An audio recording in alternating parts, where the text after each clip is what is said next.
Di ba may bawaan kung unsa kataas ang tubig? Kaya ka mo ko siya. Kanang... Ato mo ka. Grabe tubig ka, oh.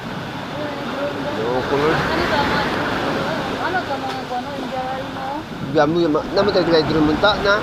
Kung ba, updated sa dagat ba? Kaysa kung panahon na ba yan, grabe bagyo.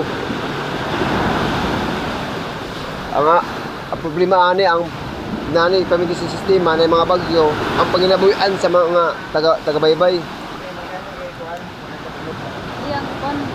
Kung na pa yung mga kahoy, ano dagko, guba na ni ba?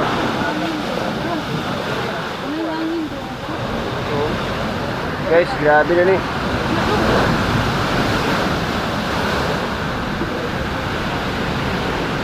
Grabe na ni guys, naunsa naman yan noon. Wala yung mga sagbot. Dapat sagbot na rin, guba naman eh. Kani siya nabalatuan, patambak. Iiwan ko no. Ito na ganito sa Wanda na yung lugar. Kunit sa nakwal, bisa na pa kung sa specific sa ikuno. O, dapat siya. Dapat specific, parcel pa kuno ka, kuno kamot, laro parcel pa kagya ako na grabe. Yes, grabe. Grabe yan mong kayumtang diri ah.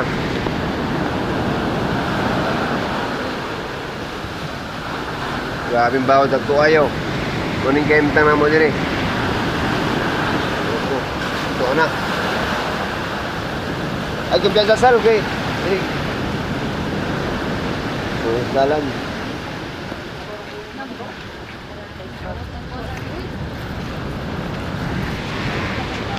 Panawagan namin sa kuan sa mga rescuer diya kay murag dagko namang baod.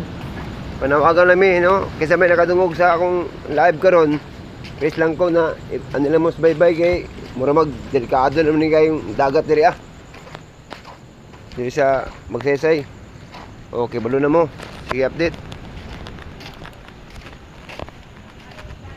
Tanawan yung dagat ito. Grabe. Grabe ka. Kuan kayo. Tanawa din diri sa Proxing ko. Balay-balay. Wala na.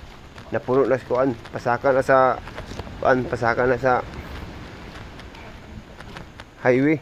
Ang tubig.